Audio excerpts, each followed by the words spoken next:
Kami kelompok 3 dari kelas 12 IPA 1 yang beranggotakan saya Nurlina, saya Karisma Nurjana, saya Antia, saya Nadia Salsabila, Siti Unaya, Diana Nuriani. Di sini kami ingin menampilkan video e-learning dari hasil kerja kelompok kami.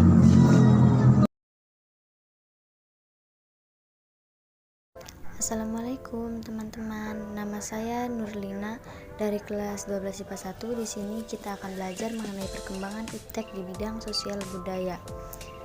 Sejak banyaknya ditemukan teknologi yang baru dan canggih, hampir semua kehidupan bermasyarakat sangat membutuhkan teknologi yang sering terjadi pada zaman sekarang, yaitu di bidang sosial budaya.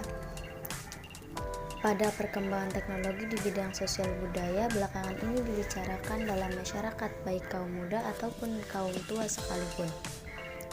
Hal tersebut dikarenakan pemanfaatan teknologi pada zaman sekarang ini dapat mempermudah masyarakat untuk bersosialisasi satu dengan yang lainnya. Salah satunya adalah dengan menggunakan handphone melalui aplikasi seperti Line, WhatsApp, Snapchat, Instagram, Twitter, dan Facebook. Iptek di bidang sosial budaya ada dampak positif dan dampak negatifnya.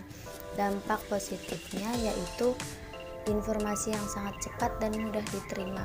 Hubungan sosial antar masyarakat dapat berlangsung di mana dan kapan saja. Bisa mengenal sosial budaya daerah lain dengan cepat. Dampak negatifnya yaitu dalam bidang sosial banyak jenis kejahatan baru di dunia maya, kurangnya ruang privasi, menurunnya tingkat kepercayaan terhadap lingkungan sekitar. Bidang budaya kurangnya rasa cinta terhadap budaya sendiri, kita lebih suka mempelajari bahasa asing ketimbang bahasa kita sendiri, mempelajari modern dance yang berasal dari negara luar, dan lain-lain. Kesimpulannya, oleh karena itu, perkembangan teknologi komunikasi dalam bidang sosial budaya harus kita cermati dengan teliti, karena tidak semua yang dapat memberi dampak positif. Hai, perkenalkan nama saya Karisma Nurjana dari kelas 12 IPA 1. Saya akan menjelaskan tentang pengaruh teknologi informasi terhadap ideologi Pancasila.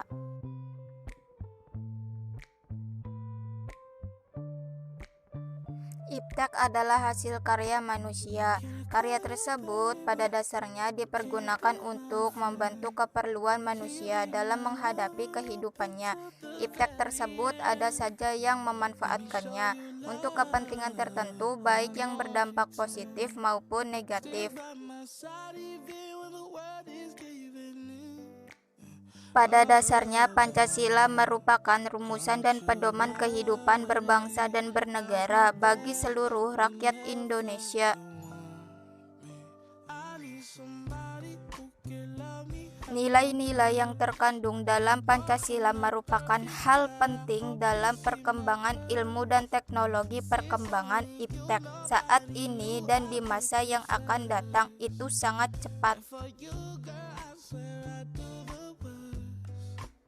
Dasar ketuhanan yang Maha Esa bagi bangsa Indonesia adalah mutlak. Jika diikuti pandangan-pandangan sekular dunia barat yang ilmunya dipelajari dan jadi rujukan para cendekiawan, sepertinya berjalan berlawanan.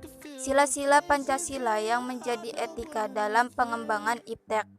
1. Sila ketuhanan yang Maha Esa mengkomplementasikan ilmu pengetahuan mencipta keseimbangan antara rasional dan irasional, antara akal dan kehendak. Berdasarkan sila ini, iptek tidak hanya memikirkan apa yang ditemukan, dibuktikan, dan diciptakan, akan tetapi juga dipertimbangkan maksud dan akibatnya, apakah merugikan manusia di sekitarnya atau tidak.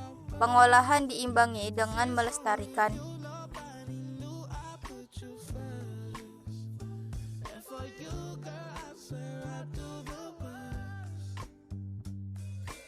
Dua, sila kemanusiaan yang adil dan beradab, memberikan dasar-dasar moralitas bahwa manusia dalam pengembangan iptek harus bersikap beradab, karena iptek sebagai hasil budaya manusia yang beradab dan bermoral.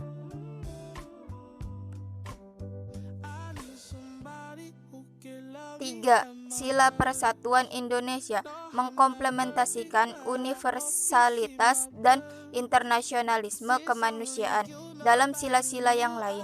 Pengembangan IPTEK hendaknya dapat mengembangkan rasa nasionalisme, kebesaran bangsa, serta keluhuran bangsa sebagai bagian umat manusia di dunia. 4. Sila kerakyatan yang dipimpin oleh hikmat dan kebijaksanaan dalam permusyawaratan perwakilan.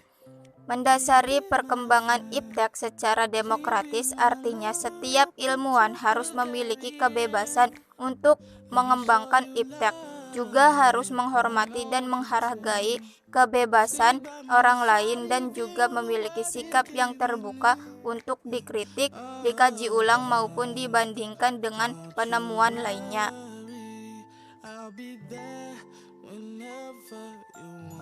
5. Sila keadilan sosial bagi seluruh rakyat Indonesia. Mengkomplementasikan pengembangan IPTEK haruslah menjaga keseimbangan keadilan dalam kehidupan manusia, yaitu keseimbangan keadilan dalam hubungannya dengan dirinya sendiri maupun dengan Tuhannya, manusia dengan manusia, manusia dengan masyarakat, bangsa dan negara, serta manusia dengan alam lingkungannya. Sekian dari saya, kurang lebihnya mohon maaf.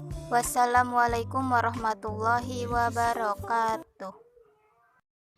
Perkenalkan, saya Alpia dari kelas 12 IPA 1 ingin menjelaskan tentang pengaruh perkembangan IPTEK di bidang ekonomi. Perkembangan IPTEK di bidang ekonomi. Peran IPTEK di bidang ekonomi yaitu pesatnya perkembangan IPTEK dapat dilihat dari semakin banyaknya teknologi canggih yang membantu aktivitas manusia, serta berkembangnya IPTEK memberikan dampak positif dan negatif bagi manusia. Contoh IPTEK di bidang ekonomi. Yang pertama, banyaknya supermarket. Yang kedua, adanya jual beli online. Yang ketiga, adanya ekspor dan impor. Yang keempat, adanya mesin ATM. Dampak positif perkembangan IPTEK di bidang ekonomi. Yang pertama, pertumbuhan ekonomi yang semakin tinggi. Yang kedua, terjadinya industrialisasi. Yang ketiga, produktivitas dunia industri semakin meningkat. Dan yang keempat, persaingan dalam dunia kerja. Dampak negatif perkembangan IPTEK di bidang ekonomi. Yang pertama, terbukanya pasar bebas. Yang kedua, terjadinya pengangguran. Yang ketiga, sifat konsumtif sebagai akibat kompetisi yang ketat. Pada era globalisasi akan melahirkan generasi yang secara moral mengalami kemerosotan. Peran perkembangan IPTEK bagi kegiatan ekonomi bagian produksi, yaitu IPTEK menunjang produksi, terutama kebutuhan akan mesin produksi, bahan baku produksi, dan lainnya.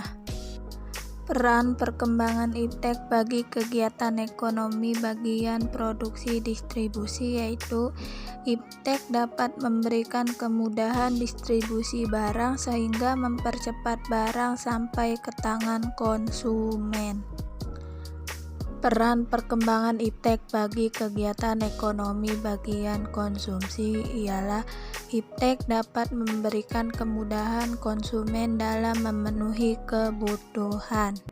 Sekian yang dapat saya sampaikan, semoga bermanfaat. Sekian, terima kasih. Perkembangan IPTEK di bidang transportasi. Keberadaan teknologi transportasi mempermudah mobilitas manusia dalam melaksanakan berbagai kegiatan. Teknologi transportasi hingga masa kini terus mengalami perkembangan dalam segi efektivitas dan efisiensi sesuai dengan kebutuhan manusia. Transportasi darat. Dalam buku Sejarah Perkeretaapian Indonesia 1997, karya tim Telaga Bakti Nusantara, pada tahun 1842, pemerintah kolonial Belanda membangun jalur kereta api yang menghubungkan Semarang, Yogyakarta, dan Surakarta. Transportasi air.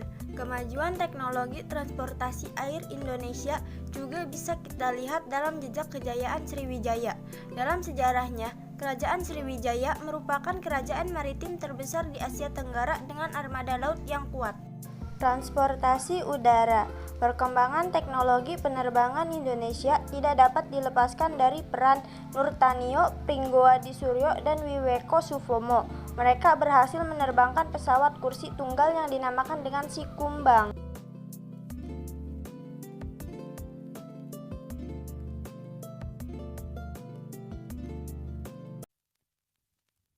Perkembangan iptek di bidang pertahanan dan keamanan.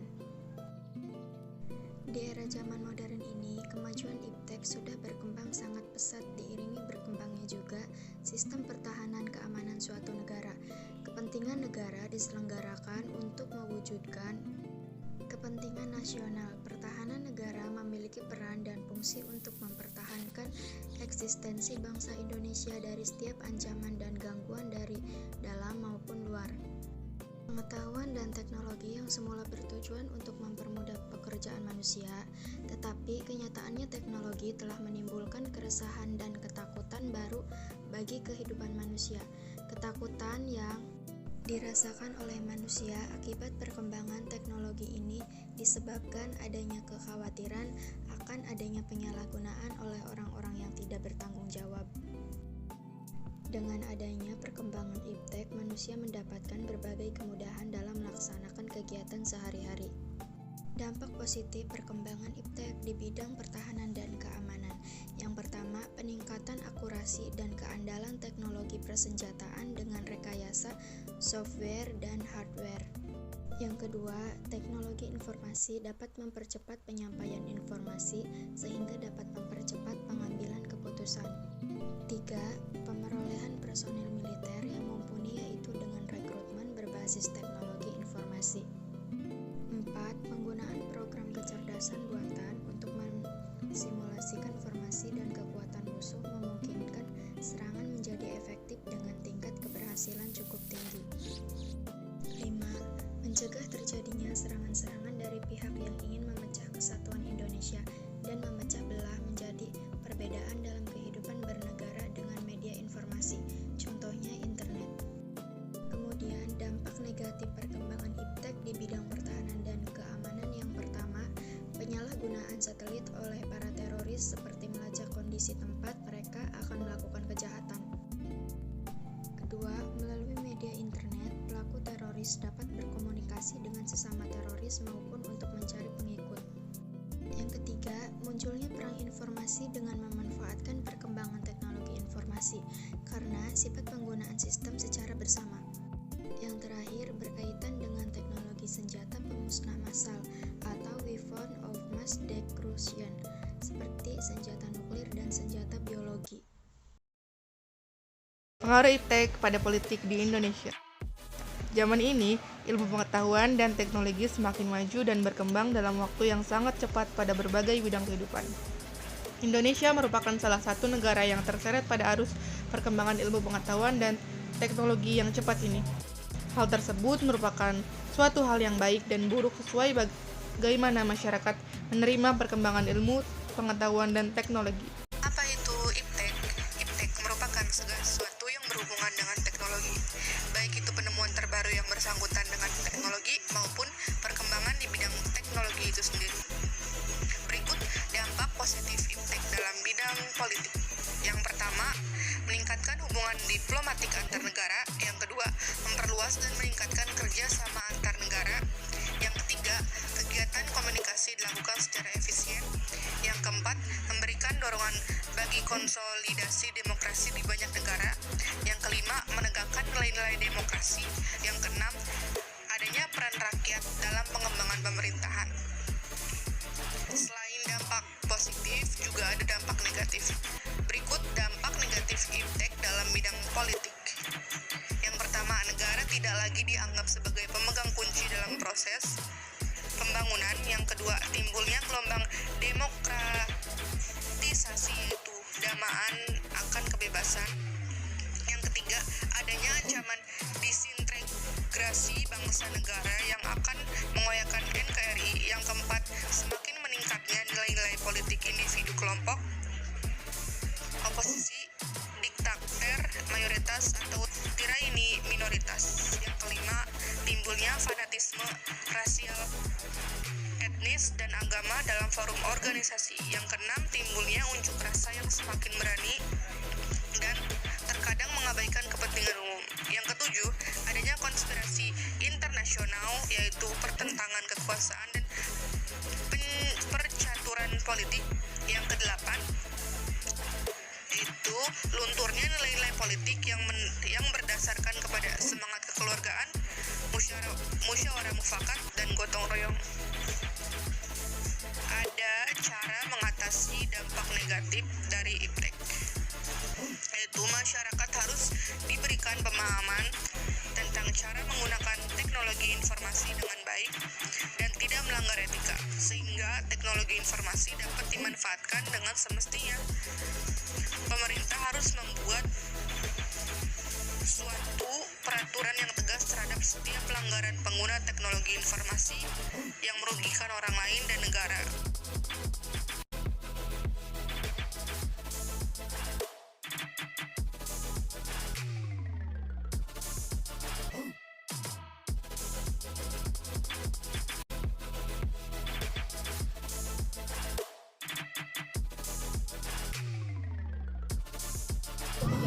Sekian dari kelompok